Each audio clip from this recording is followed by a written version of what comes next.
மூலமாய் உங்கள் எல்லாருக்கும் அன்பின் வாழ்த்துக்கள். இன்றைய தினம் நம்முடைய தியானத்துக்கு ஆதாரமாக 1 சாமுவேலின் புஸ்தகம் 3ஆம் அதிகாரம் 19ஆம் வசனத்தை வாசிக்க கேட்போம். 1 சாமுவேல் 3ஆம் அதிகாரம் 19ஆம் வசனம்.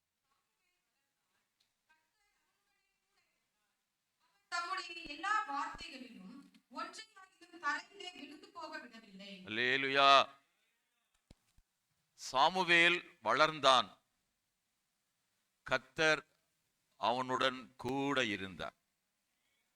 எவ்வளவு அருமையான ஒரு வாழ்க்கை! இந்த நாட்களிலே நாம் ஒவ்வொருவரும் வளர வேண்டும். நம்முடைய வளர்ச்சியில் காரணமாகவும் ஆதாரமாகவும் கர்த்தரே இருக்க வேண்டும். எல்லாரும் சந்தோஷமா எல்லையில சொல்லுவோமா? எல்லாரும் சந்தோஷமா எல்லையில சொல்லுவோமா? வளர்ந்தான் என்றால் சிலர் வளரும்போது ஆரம்பத்திலே கர்த்தர் கூட இருந்தது போல அவர்கள் வளர்ந்த பின்பு ஆண்டவரும் கூட இருக்க முடியாமல் மாறிவிடுகிறது.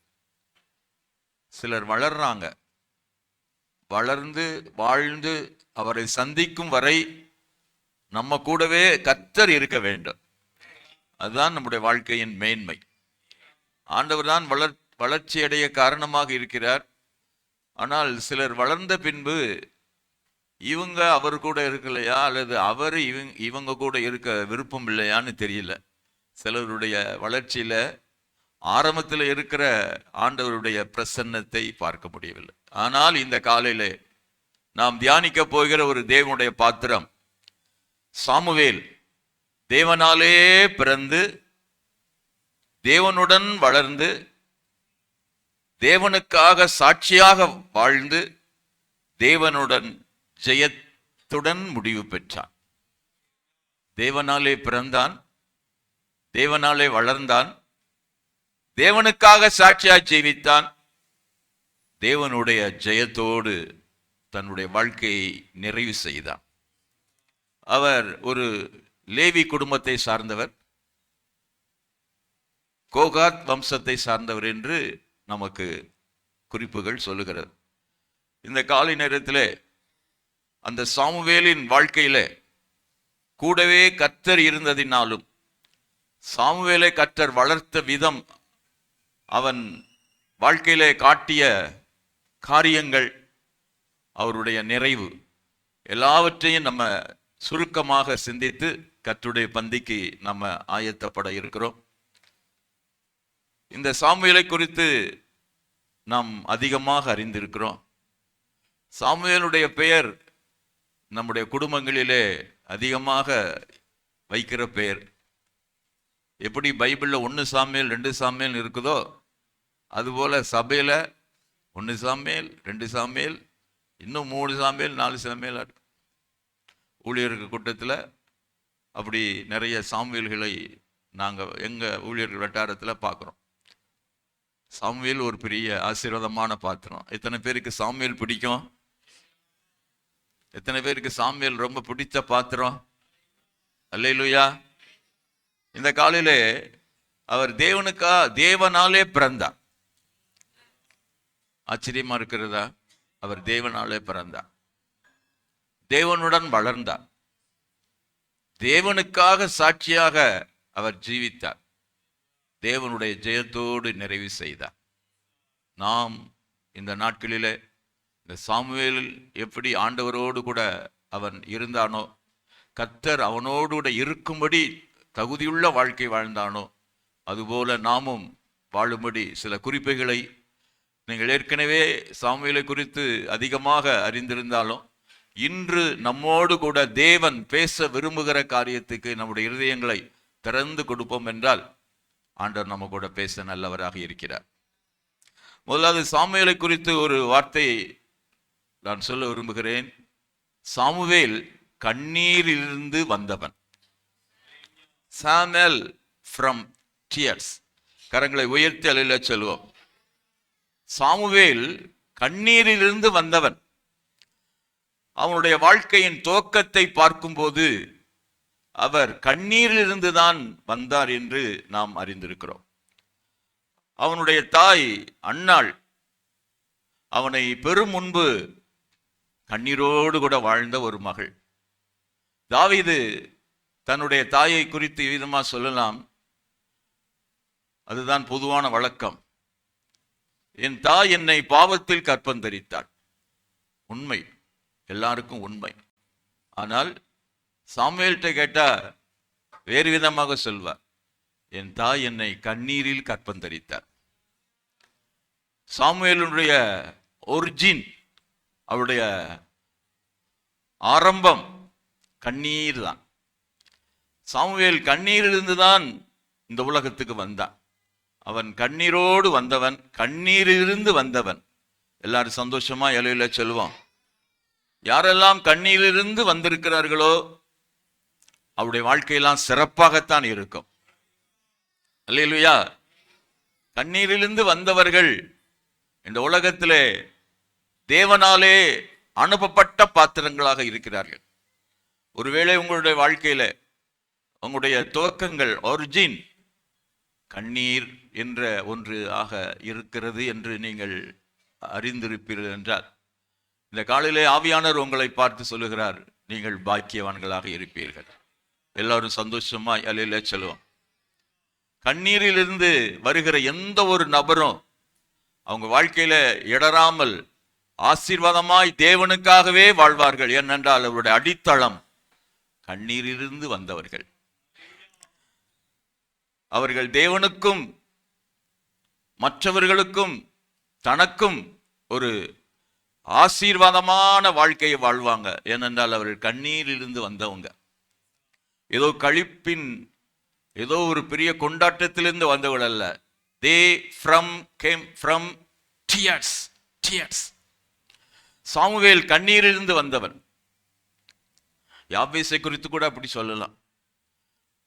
அவனுடைய தாய் அவனுக்கு வைத்த பெயர் அர்த்தம் துக்கத்தின் மகன், சன் ஆஃப் சாரோ. அந்த யாபேசினுடைய தாய் கண்ணீரோடு பெற்றதினால் அந்த உலகத்திலே அவன் வெளியிலே தாயின் கற்பிலிருந்து வெளியே விழும்போதே அவன் கண்ணீரிலிருந்து வந்தவன் தான். யாரெல்லாம் கண்ணீரிலிருந்து வந்தாங்களோ அவங்க பேரை தான் ரொம்ப ரொம்ப நம்ம வச்சுக்கிட்டே இருக்கோம். எல்லாராலையும் சொல்லுவோமா? எப்படி சாமுவேல் பேர் நிறைய இருக்குதோ அப்படியே யாபேஸ் பேரும் நிறைய இருக்குது. கற்பத்தில் இருக்கும்போதே யாபேஸ்ன்னு வச்சிருவாங்க. பிள்ளை பிறந்துச்சுன்னா பொம்பளை பிள்ளை பிறந்துடும், பேர் மாற்றுவாங்க. ஆனால் வச்ச ஆம்பளை பிள்ளைன்னா வைக்கிற பேர் இதுதான். நிறைய பேரில் பார்த்துருக்கோம், யாபேஸ் தான் வைக்கும். ஆனால் யாபேஸ் எங்கிருந்து வந்தவன்? ஃப்ரம் டியர்ஸ், கண்ணீரிலிருந்து வந்தவன். யோசேப்பு 17 வயதிலிருந்து நமக்கு தெரிய வந்திருக்கிறார். அவருடைய 30வது வயது வரைக்கும் அவர் கண்ணீரிலிருந்து தான் வந்தார். இந்த உலகத்துக்கு ஆண்டவர் அவர் எங்க இருந்து உருவாக்கி உலகத்துக்கு கொண்டு வந்தார்னா ஃப்ரம் டியர்ஸ். கண்ணீரிலிருந்து தான் யோசேப்பு உலகத்துக்கு தன்னை ஆண்டவர் அவனை காண்பிப்பதற்கு அவனுடைய சுற்றுப்புறம் எங்கும் கண்ணீராகத்தான் இருந்தது. அவனுடைய பிராணன் இரும்பில் அடைப்பட்டிருந்தது. கர்த்தருடைய வசனம் நிறைவேறும் அளவும், கர்த்தருடைய வசனம் அவனை ப்ரூவ் பண்ணினதற்கு அவனை சுற்றிலும் கண்ணீர் தான். ஒருவேளை யோசேப்பினுடைய கண்ணீர் நம்முடைய புஸ்தகத்தில் பதிவு செய்யப்படாவிட்டாலும் அவருடைய வாழ்க்கையை ஆவியானவர் நமக்கு காண்பிக்கிறார். கண்ணீரிலிருந்து வந்தவன் தான் யோசேப்பு. அவன்தான் தேசத்துக்கு ஒரு ஆசீர்வாதமான தலைவனாக மாறினான். இந்த காலையில ஒருவேளை நீங்கள் உங்களுடைய பின்புலம் கண்ணீராக இருக்குமே ஆனால் பயப்பட வேண்டாம். கண்ணீருக்கு பின்னால் ஒரு பெரிய ஆசீர்வாதத்தை தேவன் வைத்திருக்கிறார். உங்களுடைய சரித்திரம் கர்த்தருடைய கையில் இருக்கிறது. அல்லேலூயா. ஆனால் டோன்ட் வேஸ்ட் யுவர் டியர்ஸ். உங்களுடைய கண்ணீரை வீணாக்க வேண்டாம். உங்கள் கண்ணீரை சாதாரணமாக எண்ணிவிட வேண்டாம். உங்களுடைய கண்ணீருக்கு முடிவிலே ஒரு பெரிய மகிமையான வாழ்க்கையை தேவன் உங்களுக்கு வைத்திருக்கிறார். அல்லேலூயா. கண்ணீரை துடைக்கும் போதெல்லாம் சொல்லணும், தேவனுடைய பாத்திரமாக நான் இருக்கிறேன். அல்லேலூயா. Because of God's vessel I am shedding my tears. நான் தேவனுடைய பாத்திரமா இருக்கிறதினால் நான் கண்ணீரோடு கூட இருக்கிறேன். அல்லேலூயா. இந்த காலை நேரத்தில் இந்த உலகத்திலே நம்ம சாமுவேலையும் ஆபேசி யோசேப்பையும் தியானித்தோம். அவர்கள் மட்டும் கண்ணீரிலிருந்து வரவில்லை. நீங்களும் நானுமே அத்தனை பேருமே கண்ணீரிலிருந்து வந்தவங்க தான். எல்லாரும் அல்லேலூயா சொல்லுவோமா? அது யாருடைய கண்ணீர் என்றால் நம்முடைய இயேசுவின் கண்ணீரிலிருந்து பிறந்தவங்க. நம்ம கரங்களை உயர்த்தி அல்லேலூயா சொல்லுவோம். Every Christian came from tears of Jesus என்றால் மிகையாகாது. ஒவ்வொரு கிறிஸ்தவனும் கர்த்தராகிய இயேசு கிறிஸ்துவினுடைய கண்ணீரிலிருந்து பிறந்தவங்க தான். அல்லேலூயா. கிறிஸ்தவ வாழ்க்கை இயேசுவினுடைய கண்ணீரிலிருந்து துவங்கி இருக்கிறது, மறந்துவிட வேண்டாம். Not from traditions but from tears. நம்ம பாரம்பரியமாக கிறிஸ்துவுக்குள் வரவில்லை. கிறிஸ்துவுக்குள் வந்ததுக்கு பாரம்பரியத்தினால் நம்ம வந்து விடவில்லை, இயேசுடைய கண்ணீரினாலே வந்தவங்க. எத்தனை பேர் ஆமென் சொல்ல முடியும்? எத்தனை பேர் ஆமென் சொல்ல முடியும்? ட்ரெடிஷன் கிறிஸ்டியன்ஸா நிறைய பேர் இருக்கிறாங்க. அவருடைய வாழ்க்கையில தேவ நாம மகிமைப்படவில்லை, இது மட்டும்.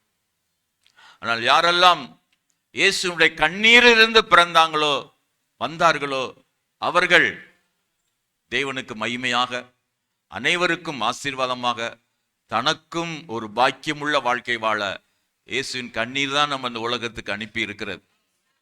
ஏசாயா 83 அதிகாரத்தில் நாம் 5, 11, 12 வசனங்களை வாசிப்போம். அவர் அசட்டை பண்ணப்பட்டவரும் பாடு அனுபவித்தவருமாயிருந்தார், துக்கமாயிருந்தார். 11 வசனம், 12 வசனம். அவர் தமது ஆத்ம வருத்தத்தின் பலனை கண்டு. இந்த வாசித்த வசனங்கள் சொல்வது என்ன? அவருடைய ஆத்ம வருத்தத்தின் பலன் யார்? நீங்களும் நானும் தான். எல்லாரும் சந்தோஷமா எல்லையில செல்லுவோமா? நாம் எல்லாரும் யாரோ ஒரு உழைப்பின் பலன் அல்ல, நம்முடைய மீட்பர் இயேசு கிறிஸ்துனுடைய ஆத்துமாவின் வருத்தத்தில் நாம பிறந்தவர்கள். அதனால தான் சொன்னேன் நான், இயேசு கிறிஸ்துனுடைய கண்ணீரில் இருந்து நம்ம வந்திருக்கிறோம். ஐயா, நன்றியோட அல்ல சொல்லுங்க. கெத்செமனே தோட்டத்தில் வாங்க பார்க்கலாம். லூக்கா 22 அதிகாரம் 41 வசனத்திலிருந்து, அவருடைய வேர்வை இரத்தத்தின் பெரும் துளிகளாய், இயேசு கிறிஸ்துவினுடைய வேர்வை இரத்தத்தின் பெரும் துளிகளாக, இயேசு கிறிஸ்துவினுடைய கண்ணீர் துளிகளாக தரையிலே விழுந்தது. அந்த இயேசு கிறிஸ்துவினுடைய இரத்தத்தின் துளிகளிலே, அதற்கு பின்னால் இருக்கிற இயேசுனுடைய கண்ணீரிலே நாம் எல்லாரும் பிறந்தவங்க. அல்லேலூயா. நாம் எல்லாரும் நீதிமான்களாக வாழ்ந்து தேவனை கண்டுகொள்ளவில்லை. நமக்காக ஒருவர் கண்ணீரோடு பாடு அனுபவித்தாரே, அந்த கண்ணீரிலிருந்து தான் நானும் நீங்களும் பிறந்திருக்கிறோம். அந்த கண்ணீரிலிருந்து தான் நீங்களும் நானும் வந்து இங்கே அமர்ந்திருக்கிறோம். கடைசி சொட்டு ரத்தமோ நமக்காகத்தான். யோவான் சுவிசேஷத்தில் அதை குறிப்பிடுகிறார். கடைசி வரைக்கும் நின்ற சீசன் அவன்தான். அந்த புஸ்தகத்தின் சுவிசேஷத்தின் 19 அதிகாரத்தில் 33 வசனத்திலிருந்து 36 வசனம் வரைக்கும், எலும்பை முறிக்கவில்லை, முறிக்க கூடாது என்பது வேதத்தின் தீர்க்க தரிசனம். ஆனால் அவருடைய மரணத்தை நிரூபிப்பதற்கு ஓங்கி விழாவிலே ஒரு சேவகன் குத்தினான். அவருடைய கடைசி சொட்டு தண்ணீரும் இரத்தமும் பாய்ந்து வந்தது. அந்த பாய்ந்து வைந்த இரத்தத்தின் துளிகளிலே, அவருடைய கண்ணீரிலே தான் நான் பிறந்திருக்கிறேன். என்னோடு இணைந்து ஆமேன் சொல்றவங்க கரங்களை உயர்த்தி நன்றி செலுத்துவீங்களா? சாமுவேல் கண்ணீரிலிருந்து வந்ததினால் கடைசி வரைக்கும் அவன் தேவனுக்காக வாழ்ந்தான். அல்லேலூயா. ஒரு நாளும் தன்னுடைய பிறப்பை, தன்னுடைய பிறப்பின் வர்த்தமானத்தை அவன் மறந்ததே இல்லை. என் அன்பு விசுவாசியே, நீயும் தேவனாலே பிறந்த உனது பிறப்பின் விவரங்களை, நீ எப்படி கர்த்தரை ஏற்றுக்கொண்டாய், நீ எப்படி இன்றைக்கு கர்த்தருடைய பிள்ளையாக பரலோக வாழ்க்கைக்காக காத்திருக்கிறாய் என்ற உன்னுடைய ஆரம்பத்தை எப்போதும் மறந்து போகாதே. நான் இயேசு கிறிஸ்துவினுடைய கண்ணீரிலிருந்து நான் கிறிஸ்தவனாக வந்திருக்கிறேன். கரங்களை உயர்த்தி அல்லேலூயா சொல்லுவோமா?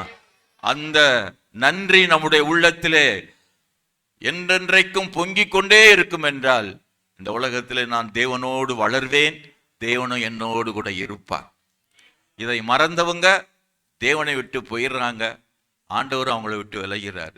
ஆனால் சாமுவேல் அப்படி அல்ல. அவன் ஃப்ரம் த சைல்ட்ஹுட், அவனுடைய சின்ன பிள்ளை தொடங்கி நரைமயிரும் முதிர் வயதும் ஆகும் வரைக்கும் அவனுடைய சரித்திரம் பதிவு செய்யப்பட்டிருக்கிறது.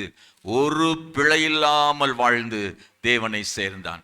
எத்தனை பேர் அப்படிப்பட்ட ஒரு வாழ்க்கை வாழணும்னு நினைக்கிறீங்களோ, அவங்க எல்லாரும் உங்க மனதுக்குள்ளே நீங்கள் உங்களுடைய சரித்திரத்தை எழுதும் போது சொல்லுங்க, ஐ am from tears of Jesus. நான் இயேசு கிறிஸ்துனுடைய கண்ணீரிலிருந்து வந்தவன். அதனால இந்த உலகத்தில் இருக்கிற எந்த ஒரு பாவமோ, இந்த உலகத்தில் இருக்கிற எந்த ஒரு உலக ஆசீர்வாதங்களோ அந்த கண்ணீரிலிருந்து என்னை பிரிக்கவே முடியாது என்று உறுதியாக நிற்கலாம். அல்லேலூயா, அல்லேலூயா.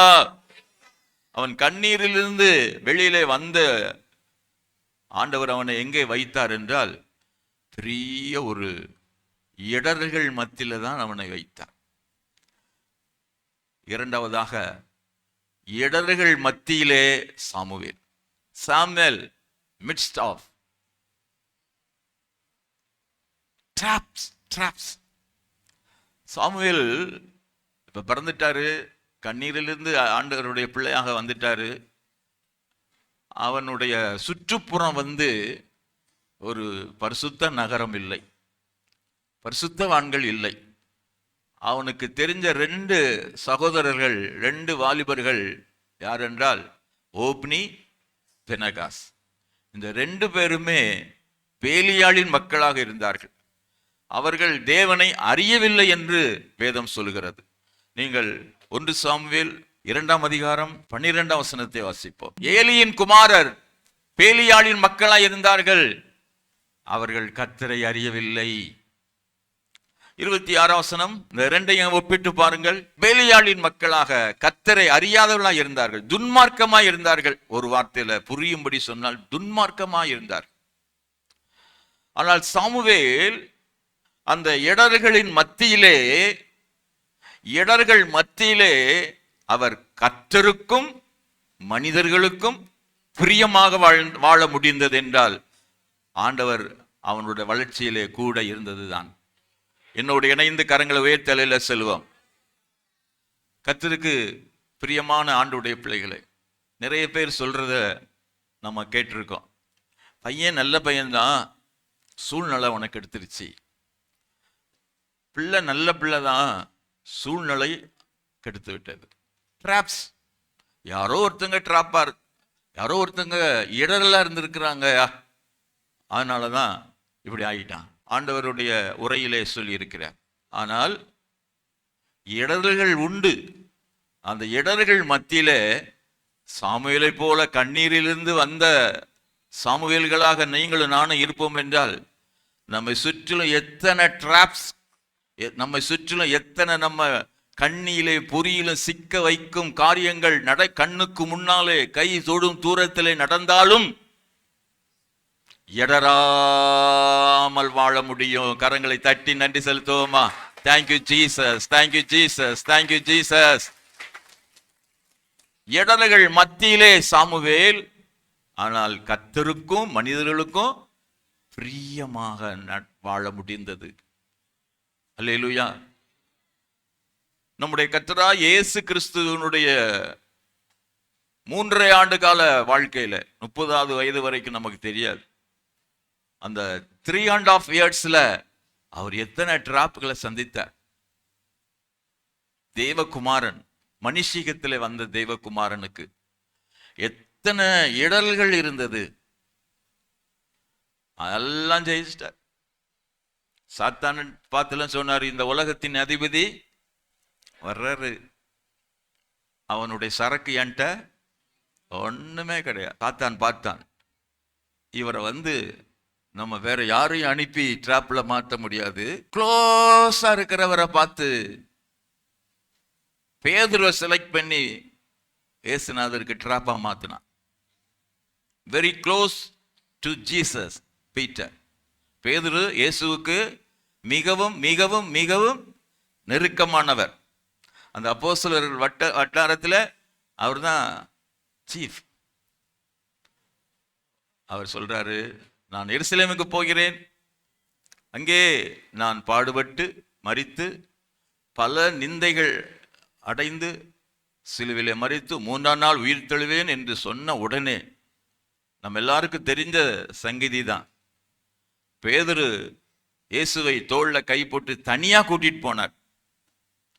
தம்பிகள், சகோதரன்மார்கள், சகோதரிகள், உங்களை யாராவது தோள்ல போட்டு தனியா கூட்டு போனாங்கன்னா, தனியானா சர்ச்சை விட்டு, பரிசுத்தவான்களோட ஐக்கியத்தை விட்டு, உங்க குடும்பத்தை விட்டு, அம்மா விட்டு, அப்பா விட்டு, தனியா, அங்கதாங்க ட்ராப் ஆரம்பிக்கும். உங்களுக்கு ஃபோன் வந்துதா, வாலிப பையங்களுக்கு ஃபோன் வந்துச்சுன்னா என்ன சொல்றாங்க? எங்கடா இருக்க, எங்கம்மா இருக்க? எங்கள் அம்மா அங்கே உள்ள கிச்சனில் இருக்காங்க, அப்பா அங்கே இருக்கார், கொஞ்சம் வெளியில் வரையா? அம்மாவுக்கு அப்பாவுக்கு தெரியாமல் வெளியில் வரையா? வெளியில் கூப்பிடுறான். இதுதான் கண்ணில் அகப்படுற ஒரு வார்த்தை. இங்கேயே பேசுறா, எங்கள் அம்மா பக்கத்திலேயே உன் ஃபோனை நான் அட்டன் பண்ணுறேன் அப்படின்னு சொன்னால் கண்ணி வைக்க முடியாது. பேதுரு தனியா கூட்டிட்டு போய், ஆண்டவரே இது உமக்கு நேரிடக்கூடாது, இப்படிலாம் உமக்கு நடக்க கூடாது, நீங்க யாரு? தெய்வகுமாரன், நீங்க ஏன் சிலுவை சுமக்கணும், நீங்கள் ஏன் பாடுபட வேண்டும்? அப்ப ஆண்டவர், என் மேல இவ்வளவு அன்பா இருக்கிறாயே பேதுரு, உனக்கு கொஞ்சம் இன்னும் பைபிள் ஸ்டடி நடக்கணும்ப்பா, இன்னும் உனக்கு விவரமா சொல்லி கொடுக்கணும் போல இருக்கப்பா அப்படின்னு சொல்லி அவர் பேசிக்கிட்டுலாம் இருக்கல. உடனே அவனை கடிந்து கொண்டார். எனக்கு பின்னாக போ சாத்தானே, நீ எனக்கு இடரலாக இருக்கிறாய். You are a dangerous trap for me. உன்னுடைய சிந்தனைகள் தேவனுக்கு ஏற்றவைகள் அல்ல, உன்னுடைய சிந்தைகள் மனிதனுக்கு ஏதுவாக இருக்கிறது. Your mind is on view of this world. மனுஷர்களுக்கு ஏதுவாக சிந்திக்கிறாய். எனக்கு பின்னாக போ சாத்தானேன்னு சொன்னார். நல்ல வேளை அப்பாலே போ சாத்தானேன்னு சொல்லியிருந்தாருன்னா பேதுருடைய சாப்டர் குளோஸ் ஆயிருக்கும். ஆனால் எனக்கு பின்னாக போ அப்படின்னு சொல்லி பின்னால் வச்சாரு. அதுக்கப்புறம் கரெக்டா ஒரு வாரம் கழிச்சு மலைக்கு மேல கூட்டிட்டு போய் அவனுக்கு ஒரு ரீட்ரீட் நடத்தி அவனை ஆசீர்வதித்தார். ஆனால் நான் சொல்லும் காரியம், இயேசுவுக்கு கண்ணி வைக்கப்படுமானால், இயேசுவுக்கே ஒரு இடரலை சாத்தான் கொடுப்பானால், இந்த ஸ்டீஃபன் எம்மாத்திரம், நீங்கள் எம்மாத்திரம்.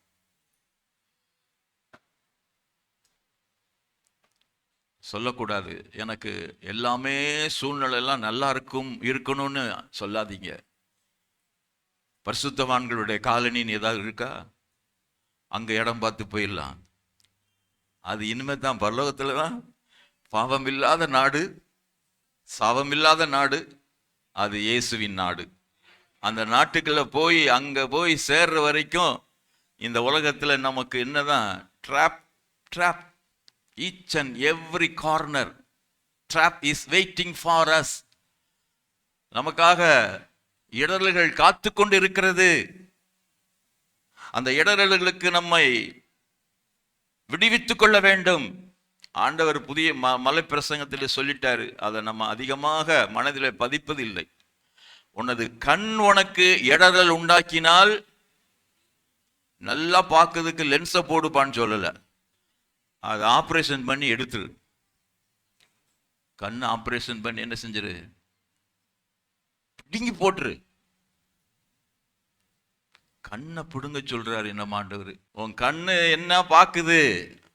உன்னுடைய பரிசுத்த ஜீவியத்துக்கு, ஆவிக்குரிய ஜீவியத்துக்கு டிராப்பாக பார்க்க உன் கண் ஆவலாக இருக்குமானால் அதை பிடுங்கி போட்டிருப்பா.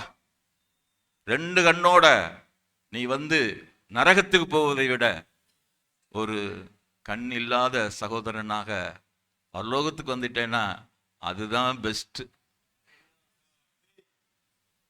உன் கை உனக்கு இடரல் உண்டாக்கினால் அந்த கையை வெட்டி போடு. 2 கையை வீசிக்கிட்டு நரகத்துக்கு போறதை விட ஒத்த கை ஒத்த காலோட பரலோகத்துக்கு நீ வந்துடலாமே.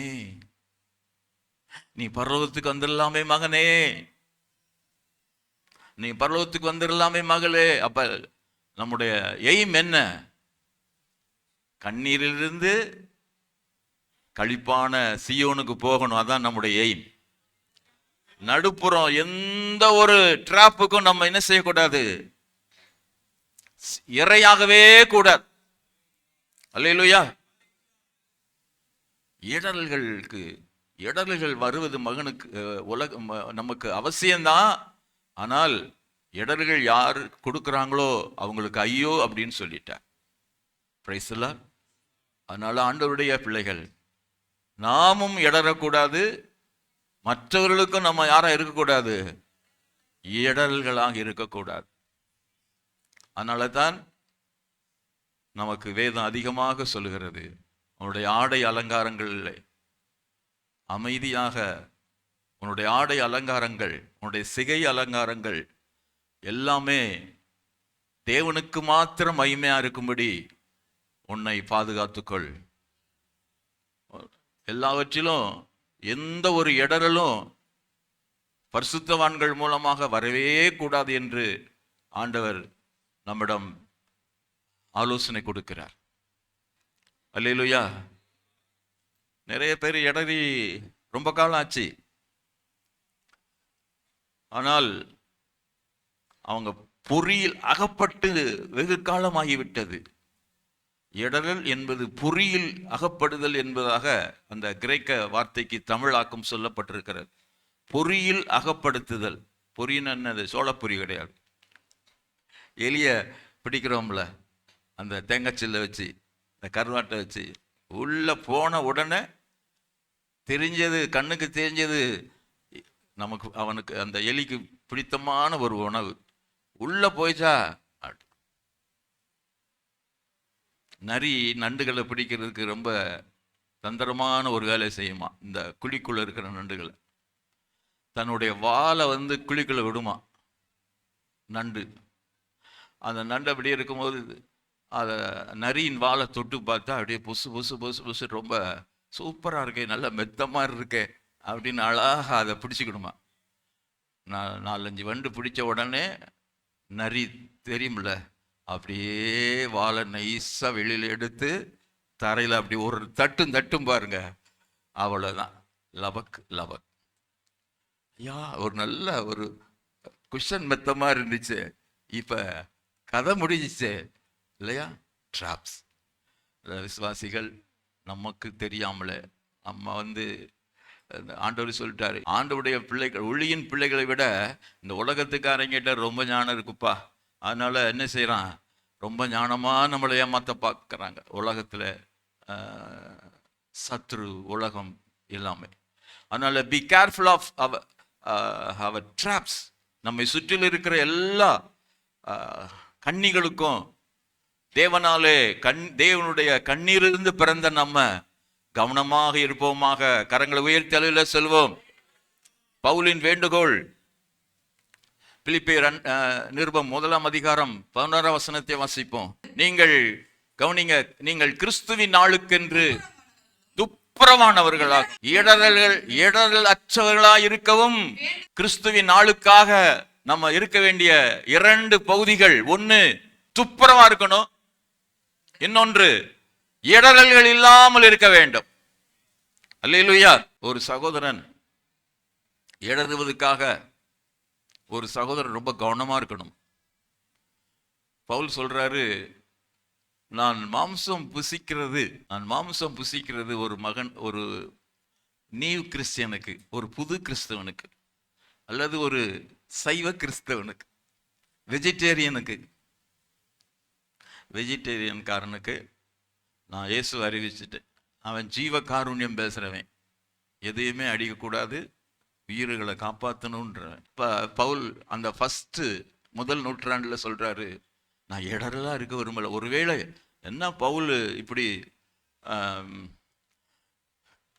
இப்படி சாப்பிட்டுட்டு இருக்காரு, இப்படி சாப்பிட்டுக்கிட்டு இருக்காரு அப்படின்னு யாருக்காவது இடம்லாம் இருந்துச்சுன்னா நான் உடனே வெஜிடேரியனா மாற விரும்புகிறேன். பவுல் வாசிங்க, கொரிந்தியருக்கு எழுதின முதல் நிருபம் 8ஆம் அதிகாரத்துல 9 முதல் படிங்களேன். இதை குறித்து உங்களுக்கு உண்டாயிருக்கிற அதிகாரம் எவ்விதத்திலும் பலவீனருக்கு தடுக்கலாகாதபடிக்கு பாருங்கள். முக்கியமா யாருக்கு? பலகீனமானவர்கள்னா என்ன அர்த்தம்?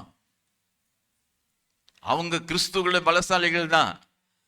நம்ம அறிவு இருக்குன்றதுக்காக இதெல்லாம் ஆண்டவர் பார்க்க மாட்டாருன்னு எதையாவது செஞ்சுட்டு புதுசா கிறிஸ்துக்குள்ள வந்திருக்கிறவங்க, என்ன இந்த பிரதர் இப்படி செய்யறாரு, என்ன இந்த சிஸ்டர் இப்படி நடந்துக்கிறாங்க அப்படின்னு அவங்களுக்கு இடரல் இல்லாமல் வாழணும் என்பது ஆண்டவருடைய வேண்டுகோள். இந்த ஆலோசனையை யாருக்கெல்லாம் பிடித்தால் ஒரு அழில சொல்லுங்க. அப்படி இடரல் இல்லாம வாழ வேண்டும். என் மூலமாக ஒருவர் என்ன செய்யக்கூடாது? இடரவே கூடாது. கணக்கு கொடுக்க வேண்டியவர்களா இருக்கிறோம். வாசிமா வேகமா.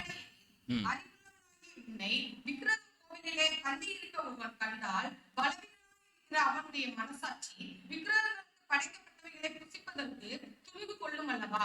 பலவீனமான சகோதரன் உன்னை கெட்டுப் போகலாமா? பலவீனமான சகோதரன், உனக்கு இருக்கிற அறிவு எங்க சாப்பிட்டாலும் ஒண்ணுமில்லப்பா, ஆண்டவர் என்னைய இதெல்லாம் ஒரு விக்கிரமெல்லாம் ஒரு பொருட்டே கிடையாது அப்படின்ட்டு எங்கனாலும் சாப்பிட்றாத. உனக்கு இருக்கிற இந்த அறிவு பலவீனமான சகோதரனுக்கு என்ன வந்துடக்கூடாது? ட்ராப்பா மாறிடக்கூடாது. நீ சாப்பிட்டுட்டு வந்துடுவ, அவன் உள்ளே போய் கும்பிட போயிடுவான். விசுவாசி நிக்கிற இடம், விசுவாசி ரொம்ப க்ளோஸா நீங்க வச்சிருக்கிற ஃப்ரெண்ட்ஸ், அவங்களுக்கு தெரியும். உங்களுக்கு தெரியாத பக்கம் அவங்களுக்கு தெரியும். என்ன இந்த நம்ம சபையை சேர்ந்த விசுவாசி இவரோட ஐக்கியமா இருக்கிறாரு, அவங்க இடருவாங்க. பாஸ்டர் என்ன இப்படி சொல்றாரு? அவிசுவாசிக்கும் விசுவாசிக்கும் பங்கேது அப்படின்னு அங்க முழங்குறாரு. இவங்க ரொம்ப க்ளோஸா இருக்காங்களே. நீங்க பழகும் விதம் தப்பிச்சிருவீங்க என்ற தைரியத்துல பழகுறீங்க. ஆனால் ஒரு பலவீனமான சகோதரனுக்கு கூட நீங்க என்ன செய்யணும்? அவன் நிமித்தம் அந்த ஃப்ரெண்ட்ஷிப்பை கூட விடும். இதுதான் போன வாரம் பேசின சீசத்துவம். நம்ம வாழ்க்கையில இடர்களுக்கு நம்ம தப்பதும் மட்டுமல்ல, இடர்கள் மற்றவர்களுக்கு கொடுக்காதபடிக்கு வாழ வேண்டியது அவசியமாக இருக்கிறது. அல்லேலூயா. யோசேப்புக்கு இல்லாத ட்ராப்பா இருந்துச்சு. ஆனால் அந்த பரிசுத்தத்துக்கு வெகுமதி பிரைம் மினிஸ்டர் போஸ்ட். கரங்களை உயர்த்தி அல்லேலூயா சொல்லுவோம். இந்த உலகத்தில் என்னை கேட்கிற எந்த ஒரு விசுவாசிக்கும் வேலை செய்கிற ஸ்தலத்திலே, மதியான உணவு உண்ணும் நேரத்திலே, கொஞ்ச நேரம் நீங்க பேசுறதுக்கு உங்க ஒர்க்கு போக கிடைக்கிற கொஞ்ச நேரத்துல ட்ராப் நிறைய இருக்கும். Be careful because you come from the tears of Jesus. கரங்களை உயர்த்தி அல்லேலூயா சொல்லுவோமா? நீங்கள் நானும் தேவனுடைய கண்ணீரிலிருந்து வந்திருக்கிறபடியால் இந்த உலகத்துல நம்ம ஆண்டவர் எப்படி சாமுவேலை ஓப்னி பினகாசுக்கு பக்கத்துல வச்சாரோ, அதே போலதான் நம்மையும் இந்த உலகத்தில் இருக்கிற ஓப்னி பினகாஸ் பக்கத்து நடுவில் தான் வச்சிருக்கிறாரு. நாம் ஜெயிக்க வேண்டும். எல்லாராலும் சொல்லுவோம். மூன்றாவது அவனை குறித்து நான் சொல்ல வேண்டிய ஒரு பகுதி உண்டு. சாட்சியுள்ள Samuel. Samuel with testimony. Samuel with testimony. நீங்கள் 1 சாமுவேல் 3ஆம் அதிகாரம் 20ஆம் வசனத்தை படிங்க. சாமுவேல் கர்த்தருடைய தீர்க்கதரிசிதான் என்று தான் பெயர்சபா மட்டுமல்ல சகல இஸ்ரவேலருக்கும் விளங்கினது. எங்க இருந்து எங்க வரைக்கும்? தான் முதல் பெயர்சபா. நம்ம இந்திய தேசத்தின் மொழியில சொன்னோம்னா இமயமலை தொடங்கி கன்னியாகுமரி வரைக்கும் சாமுவேல் எஸ்டாப்ளிஷ்ட் ப்ராஃபட். அவர் தான் கர்த்தருடைய மகன் என்று பெயர் பெற்றான். எல்லாரும் மலையில சொல்லுவோமா? அவருடைய அந்திய காலம் வந்தது. அப்போது எல்லாரையும் கூப்பிட்டார். சபையாரெல்லாம் கூப்பிட்டு ஒரு அருமையான நோக்கத்தோடு அங்கே ஒரு கேள்வி கேட்கிறார். 12ஆம் அதிகாரம் 1 சாமுவேல் 12ஆம் அதிகாரம் 1 முதல் 5 வரைக்கும் படிக்க கேட்கிறேன். இஸ்ரவேலர் அனைவரையும் நோக்கி, இதோ நீங்கள் எனக்கு சொன்னபடியெல்லாம் உங்கள் சொற்கேட்டு உங்களுக்கு ஒரு ராஜாவை ஏற்படுத்தினேன். இப்போதும் இதோ ராஜாவானவர் உங்களுக்கு முன்பாக சஞ்சரித்து வருகிறார். நானோ கிழவனும் நரைத்தவனுமானேன். என் குமாரர் உங்களோடு இருப்பார்கள். நான் என் சிறுவயது முதல் எந்நாள் வரைக்கும் உங்களுக்கு முன்பாக சஞ்சரித்து வந்தேன். இதோ இருக்கிறேன்.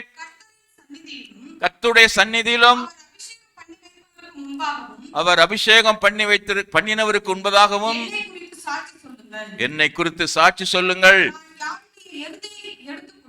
நான் யாருடைய எருதை எடுத்துக்கொண்டேன், யாருடைய கழுதை எடுத்துக்கொண்டேன், யாருக்கு அநியாயம் செய்தேன், யாருக்கு இடுக்கன் செய்தேன், யாருக்கு கையில லஞ்சம் வாங்கிட்டு அப்படியே தவறக்கு கண்சாடியா இருந்தேன். சொல்லுங்க சொல்லுங்க. அப்படி ஏதாவது செஞ்சிருந்தேன்னா நான் அதை திருப்பி கொடுக்கிறேன். பாருங்க, சாமுவேல் ஒரு அக்கௌண்டபிள் பர்சன், கணக்கு ஒப்புவிக்கிறார். என்னை நீங்க சின்ன வயசுல இருந்து பார்த்திருக்கிறீங்க. எங்க அம்மா கொண்டு வந்து இந்த சீலோவில் விடும்போது, என்னை எங்க அம்மா கொண்டு வந்து விடும்போது நான் சின்ன பையன். இப்போ நான் கிரே ஹேர் ஆகிட்டேன், வயசாக ஆகிட்டேன். என்னுடைய லைஃப் ஸ்பேன் நீங்கள் கண்ணார கண்ட என்னுடைய வாழ்க்கையில் யாருக்காவது நான் ஒரு தீங்கு செய்தேன்னா, நான் ஒரு நீதிபதி தான், நான் ஒரு நியாயாதிபதி தான். அதனால யார் கையில லஞ்சம் வாங்கிட்டு வழக்குகளிலே நான் தாட்சியம் பண்ணினேனா, யாருக்காவது இடுக்கண் செய்தேனா, யாருடைய எருதையாவது யாருடைய கழுதையாவது நான் எடுத்துக்கொண்டேனா, அதிகாரத்தோடு எடுத்துக்கொண்டேனா, சொல்லுங்கய்யா அப்படின்னு சொல்லி தன்னுடைய அந்திய காலத்துல சாட்சி கேட்கிறார். அப்ப அவங்க சொல்றாங்க, அதற்கு அவர்கள், நீர் எங்களுக்கு அநியாயம் செய்யவும் இல்லை, எங்களுக்கு இடுக்கண் செய்யவும் இல்லை, ஒருவர் கையிலும் ஒன்றும் வாங்கவும் இல்லை என்றார்கள். அல்லேலூயா. அதற்கு அவன், நீங்கள் என் கையில் ஒன்றும் கண்டுபிடிக்கவில்லை என்பதற்கு கர்த்தர் உங்களுக்கு எதிராக சாட்சியாய் இருக்கிறார். அவர் அபிஷேகம் பண்ணினவரும் என்று அதற்கு சாட்சி என்றார். அதற்கு அவர் சாட்சிதான் என்றார். இவன் சாட்சிக்கு அவர் சாட்சியாக இருக்கிறார். சந்தோஷமாக அல்லேலூயா சொல்லுவோமா? நம்முடைய வாழ்க்கையில சாமுவேலின் வளர்ச்சியிலே கர்த்தர் கூட இருந்தது காரணம் அவன் காட்டின சாட்சி, அவன் காட்டிய சாட்சி. யாருக்காவது நான் பணத்தை வாங்கிட்டு கொடுக்காம விட்டுட்டேனா, யாருக்காவது நான் அநியாயம் செஞ்சிருக்கிறேனா, யாருக்காவது மனதை உடைத்திருக்கிறேனா, அப்படியே திரும்பி பாருங்க. ஒருத்தரும் நமக்கு விரோதமா சாட்சி சொல்லக்கூடாது. எல்லாரும் சந்தோஷமா இலையில சொல்லுவோமா?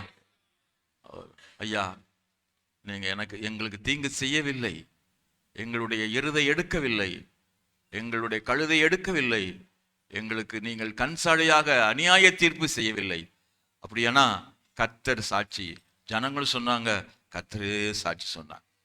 இந்த காலை நேரத்தில் நம்முடைய வாழ்க்கை பக்கங்களை பின்னிட்டு பார்த்து நமக்கு நாமே ஒரு நியாயம் செய்ய வேண்டிய காலத்துக்கு வந்துவிட்டோம். அப்படியே ரீகலெக்ட் பண்ணுங்க நம்முடைய வாழ்க்கைய, நம்முடைய ஜீவியத்தை அப்படியே பின்னிட்டு திரும்பி பாருங்க. ஏதாயிலும் மனதிலே உறுத்தல்களை தேவன் கொடுப்பார். மனதிலே ஒரு உறுத்தல் வருமானால், ஆண்டவரே என்று அவரிடம் நீங்கள் மன்னிப்பு கேட்டு நீங்களும் அவரும் ஒப்புரவாகிவிட்டால், அதுக்கப்புறம் எந்த பிரச்சனையும் இல்லை. நம்ம முகமுகமாய் நம்ம ஆண்டவரை சந்திப்பதற்கு எந்த சாத்தானும் குறுக்கிடவே முடியாது. கரங்களை உயர்த்தி அல்லேலூயா சொல்லுவோமா? Samuel with testimony. உங்க வாழ்க்கையில இந்த வித் என்ற வார்த்தை எத்தனையோ இருக்குது, ஆனா டெஸ்டிமோனி இருக்கட்டும். அல்லேலூயா. என்னோடு கூட இருக்கிற எத்தனையோ காரியங்கள்லாம் இருக்குது, ஆனா என்னோட சாட்சி இருக்க வேண்டும். அந்த அம்மா அன்னாள் அவனுக்கு ஒரு சின்ன சட்டை தச்சு வருஷம் வருஷம் கொண்டு வருவாங்க. அதுக்கப்புறமெல்லாம் அவன் வாழ்ந்தது பூராமே கர்த்தரால் தான் வாழ்ந்தான். ஒரு சில ஆண்டுகள் அவனுக்கு ட்ரெஸ் யார் தான் கொண்டு வந்தா? அவங்க அம்மா தான் கொண்டு வருவாங்க. சின்ன பையனா ஆலயத்தில் விட்டாச்சு, அதனால அவனுக்கு ட்ரெஸ்ஸை கொடுத்தது அவங்க அம்மா. அழகான சட்டை, வருஷத்துக்கு ஒரு சட்டை. பிரைஸ்லா. இச்சிக்கல, வேற யார் சட்டையும் எடுத்துக்கல, வேற எங்கேயும் போய் அவன் இடுக்குன்னு செஞ்சிடல. லைஃப் லாங்கா கர்த்தரோடு வளர்ந்தான். லைஃப் லாங்கா கர்த்தர் அவன் கூடவே இருந்தார். என்னோடு இணைந்து கர்த்தரை மையப்படுத்துங்க. இந்த ஏலிம் திருச்சபை மக்களை பற்றி எனக்கு ரொம்ப திருப்தி உண்டு, சந்தோஷம் உண்டு. நீங்கள் எந்த ஒரு மனிதனுக்கும் இடையூறு செய்யாத தேவனுடைய பிள்ளைகள் என்பதை நான் அறிவேன்.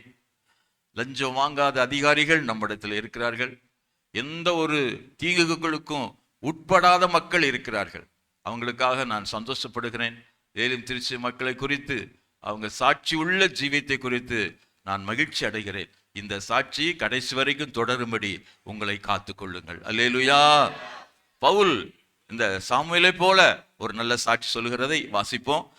தெசலோனிக்கருக்கு எழுதின முதல் நிருபம் 2ஆம் அதிகாரத்தில் நீங்கள் 6 முதல் 10 வரை படிங்க. ஒரு 3ஆம் வசனத்திலிருந்து படிங்க.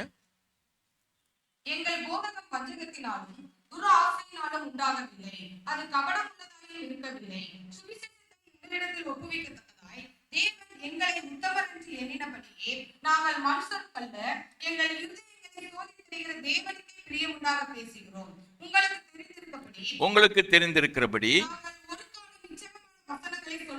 நாங்கள் ஒரு காலும் இச்சகமான வசனங்களை சொல்லவில்லை, பொருளாசை உள்ளவர்களாய் மாயம் பண்ணவில்லை.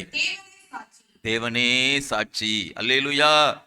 உங்களுக்கு தெரிந்திருக்கிறபடி நான் பொருளாசை உள்ளவனாக உங்களிடத்திலே நான் மாயம் பண்ணவில்லை. தேவனே சாட்சி. இந்த காலங்களிலே ஊழியர்களாகிய நாங்கள் இவ்வித சாட்சி உடையவர்களாக இருக்க வேண்டும். அல்லேலூயா. விசுவாசிகளாகிய நீங்களும் சாட்சிகளாக இருக்க வேண்டும். இந்த சாட்சி உடையவர்களாக இருக்கும்படி நல்லதொரு தீர்மானம் எடுங்க. இந்த வருஷத்தின் ஆரம்ப காலத்தில் ஆண்டவர் நம்ம கூட பேசுகிறார். இந்த உலகத்தில் என்னோடு கூட இருக்கிற சாட்சி என்னோடு கூட பரலோகத்துக்கும் வரும். எனக்கு சாட்சி பகர்கிறவர் பரலோகத்தில் இருக்கிறார். அல்லேலூயா. நிர்வாணியாக வந்தோம், நிர்வாணியாகத்தான் போக போகிறோம். ஒன்றும் நம்ம கூட வரப்போறது இல்லை. ஆனால் கிறிஸ்துக்குள் மரிக்கிறவர்கள் பாக்கியவான்கள் என்று எழுது. அவர்கள் தங்கள் பிரயாசங்களை விட்டு ஓய்ந்திருப்பார்கள். அவர்களுடைய கிரியைகள் என்றால் சாட்சிகள் அவங்க கூடயே போகும். எவ்வளவு சந்தோஷமா இருக்குது பாருங்க. நம்மளை சரீரத்துக்கு அடக்கம் பண்ணாலும் நம்முடைய கிரியைகள் அப்படியே மேல அவங்க கூட போகும், போய் சாட்சி சொல்லும், இவர் நீதிமானாக இந்த உலகத்திலே வாழ்ந்தார். எத்தனை பேர் இந்த அறைகோவிலின் செய்திக்கு அர்ப்பணிக்கிறீங்க? கடந்தது, இதுவரைக்கும் நடந்தது, சிலுவையிலே நீங்கள் அர்ப்பணித்து அறிக்கையிட்டு அந்த பாவங்களை மன்னிக்கிற ஆண்டவர்கிட்ட எல்லாவற்றையும் ஒப்பு கொடுத்து விடுங்க. ஃப்ரம் டுடே நவ்வான், இன்றிலிருந்து இப்பொழுதிலிருந்து இந்த சாட்சியோடு கூட வாழ்ந்து நீங்கள் இயேசுவை உங்க கூட வளர்ச்சியில வைத்துக் கொள்ளுங்கள். கர்த்தர் உங்களை இன்னும் மென்மேலும் ஆசீர்வதிக்க நல்லவராக இருக்கிறார். கடைசியாக சாமுவேலின் நடக்கைகள் அவனுடைய ஜெயம். சாமுவேலின் நடக்கையும் அவனுடைய ஜெயம்.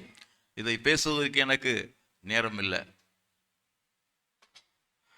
சும்மா தலைப்புகளை மட்டும் சொல்லிட்டு போறேன்.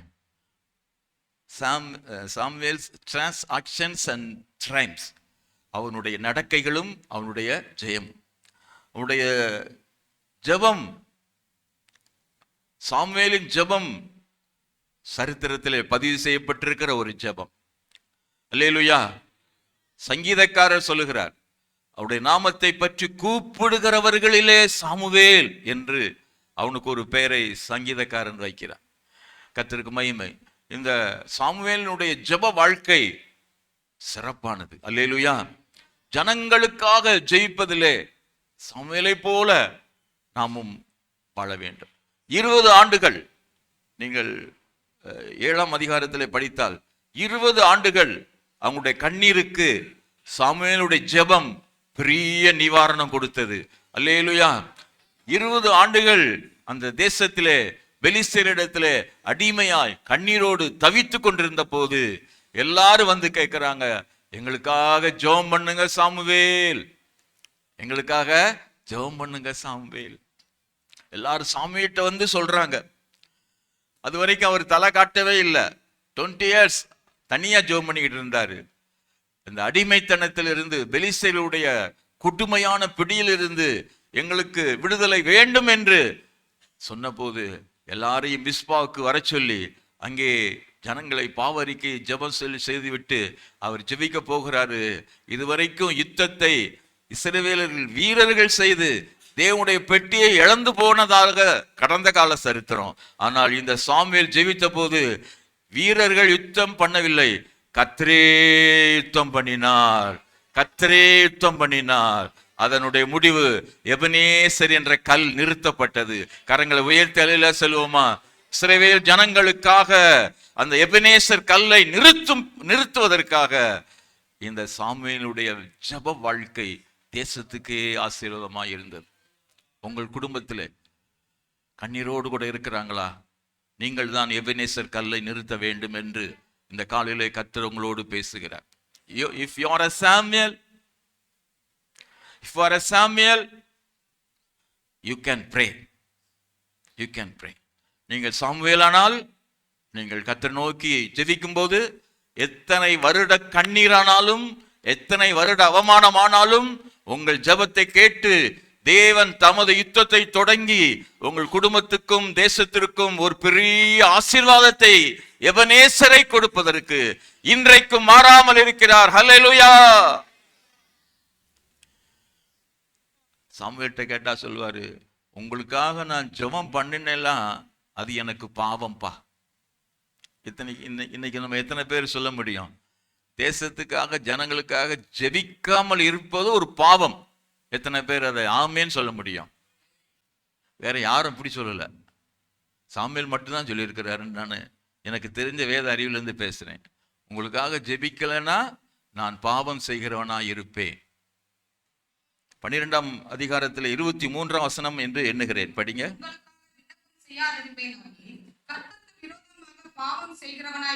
போதுமா? அது எனக்கு தூரமாய் இருப்பதாக. உங்களுக்காக நான் விண்ணப்பம் செய்யவிட்டால் நான் ஒரு பாவி. அப்ப அவர் ஜெபத்துல சாமுவேல் எப்படி இணைஞ்சிருக்காரு பாருங்க. இனிமே தேசத்துக்காக ஜெபிக்கிற சாமுவேல்கள் கையை உயர்த்துங்க. தேசத்துக்காக நீங்க ஜெபிக்கல, நீங்க யாருதான்? பாவிதான். அல்லேலூயா. சாமுவேலுடைய அந்த ஜெபம் ரொம்ப அருமையானது. சவுலுக்காக அழுதுகிட்டே இருந்தார். சவுல் பின்மாறி விட்டார், ஆண்டவருக்கு விரோதமாக போய்விட்டார். ஆண்டவர் சவுலை புறக்கணித்து விட்டார். God rejected Saul. ஆனாலும் பாருங்க, இந்த சவுலுக்காக அழுதுகிட்டே இருந்தாராம். ஒரு பின்மாற்றக்காரன், தேவனாலே புறக்கணிக்கப்பட்டாயிற்று என்று செய்தி தெரிந்தவன் இந்த சாமுவேல். நான் அவனை புறக்கணிச்சிட்டேன்ப்பா, I rejected Saul, I selected David. நான் தாவீதை தெரிந்து கொண்டேன், இந்த சவுலை புறக்கணித்து விட்டேன் சொன்ன பிறகு போய் அழுதுகிட்டே ஜெபம் பண்ணிக்கிட்டே இருந்தார். ஆண்டவர் வந்து அந்த ஜெபத்தை நிப்பாட்டலைன்னா அவர் அழுதுகிட்டே தான் இருந்திருப்பார். ஆண்டவர் வந்து, அப்பா நீ எந்த மட்டும் சவுலுக்காக நீ அழுதுகிட்டே இருப்ப, get up, fill your horn with anointing oil. போ, உன்னுடைய கொம்பை தைலத்தால் நிரப்பிட்டு வா, நீ அழுதது போதும், தாவீது நீ போய் அபிஷேகம் பண்ணு என்று சொல்லி அவனுடைய கண்ணீரின் ஜெபத்திலிருந்து ஆண்டவர் எழுப்பினாரு. அப்படின்னா அவன் எவ்வளவு அழுது ஜெபம் பண்ணியிருப்பான் பாருங்க. சபை ஊழியருக்காக ஜெபிக்கணும், ஊழியர்கள் சபைக்காக ஜெபிக்கணும். அதுல எந்த விதமான வெக்கமும் நாங்க படல. உங்களுடைய ஜெபத்தை நாங்க நம்பி இருக்கோம், உங்களுடைய ஜெபத்தை நாங்க நம்பி இருக்கோம். பவுலே சொல்லும் போது நான்லாம் ஏமாத்துறோம், எங்களுக்காக வேண்டிக் கொள்ளுங்க. அவர் 3ஆம் வாரம் வரைக்கும் போனவர் இல்லையா? அவரு யார்கிட்ட ஜெப குறிப்பு கொடுத்தாரு? விசுவாசிக்கிட்டே. Pray for us, brothers. ஜெபத்திலே சாமுவேலை போல மாறுவோம். அடுத்து அவர் ஒரு தைரியமானவர். அமலேக்கை சங்காரம் பண்ணு, என்று சவுலுக்கு ஊழியம் கொடுத்து அனுப்பினால் அமலேக்கை சங்காரம் பண்ணாமல் ஆகாகை அமலேக்கின் ராஜாவை உயிரோடு கொண்டு வந்து விட்டார். இந்த விஷயம் அறிஞ்சு சாமுவேலால சும்மா இருக்க முடியல. எந்திரிச்சு போய், எப்படிப்பா நீ ஆண்டவருக்கு இவ்வளவு துரோகம் பண்ற, எங்க அந்த ஆளை, அந்த ராஜாவை எங்க காட்டு என்று போய்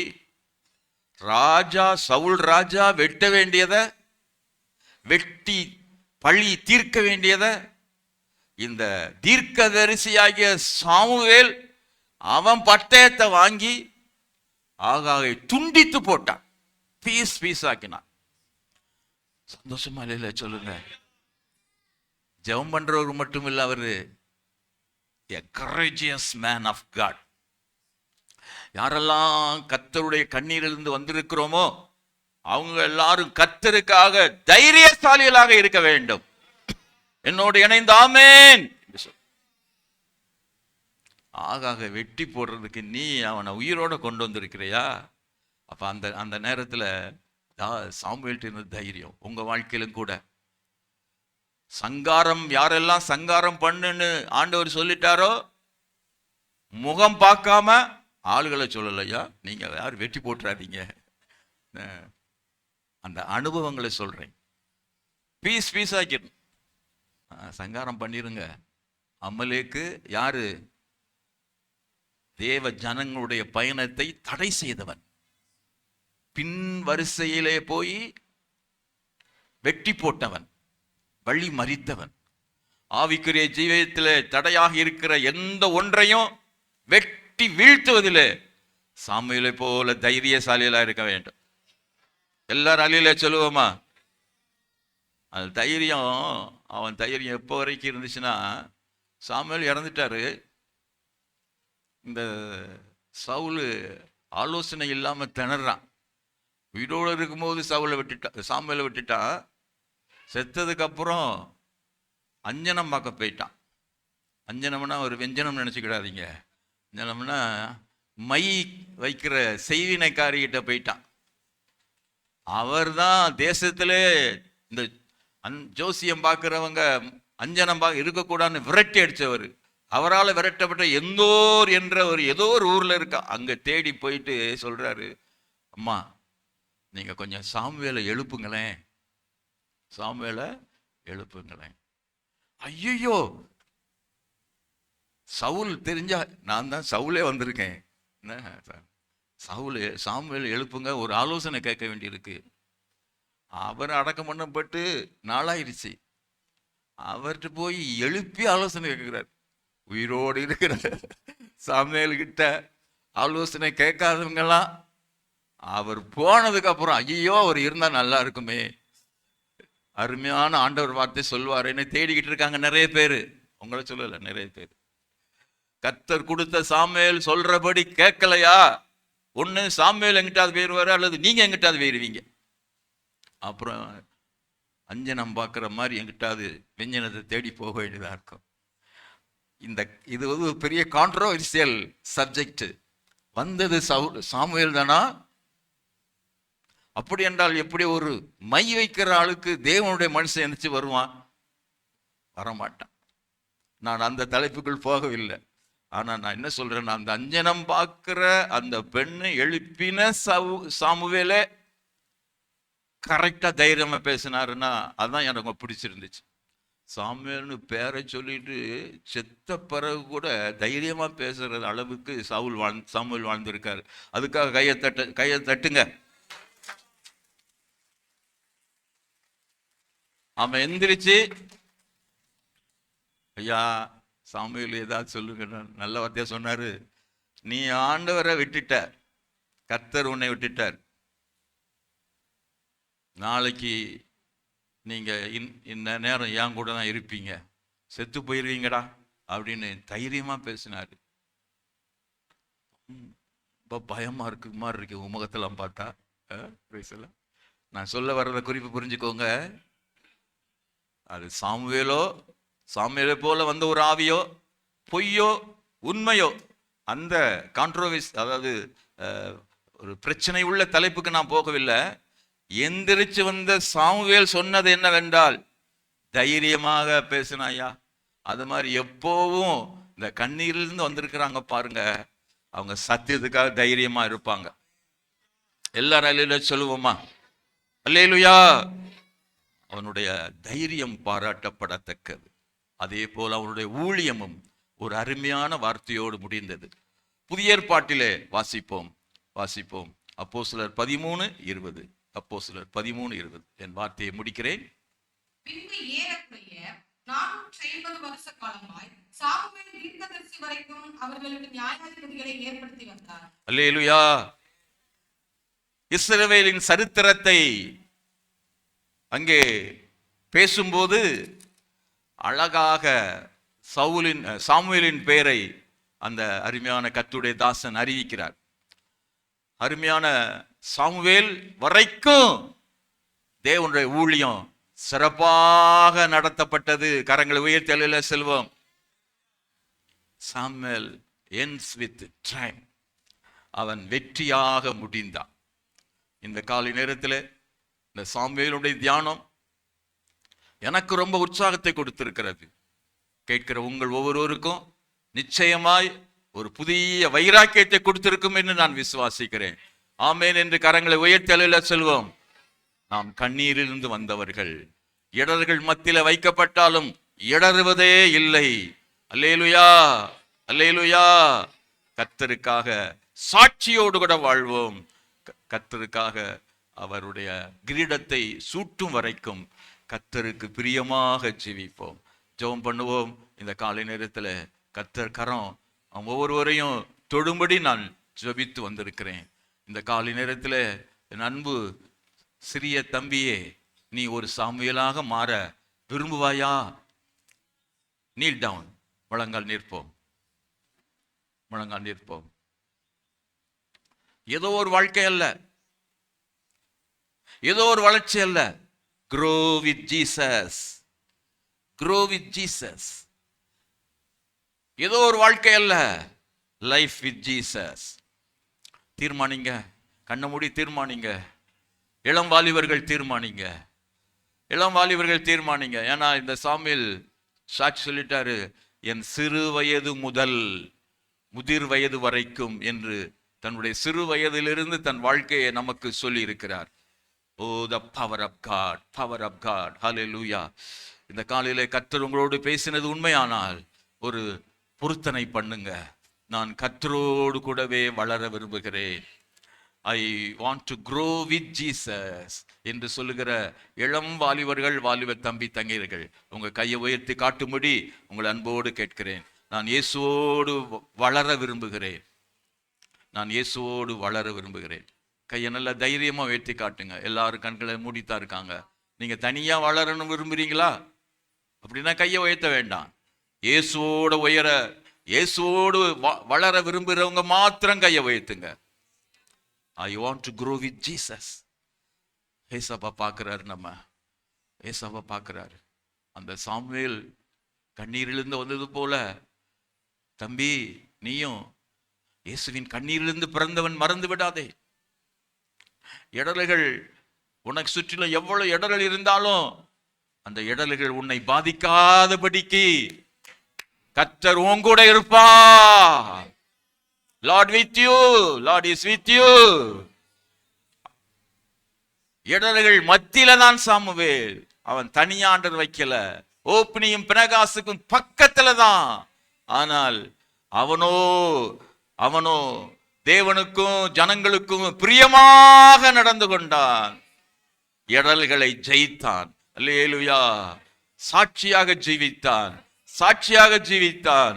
யாருக்கும் ஒரு தீங்கு செய்யாதபடிக்கு, தன்னை கரைப்படுத்தாதபடிக்கு காத்துக்கொண்டான். அல்ல ஜெபித்தான். தைரியமா இயேசுவுக்காக ஊழியம் செய்து நிறைவேற்றினான். ஆண்டவருடைய சமூகத்திலே போயிருக்கிறான்.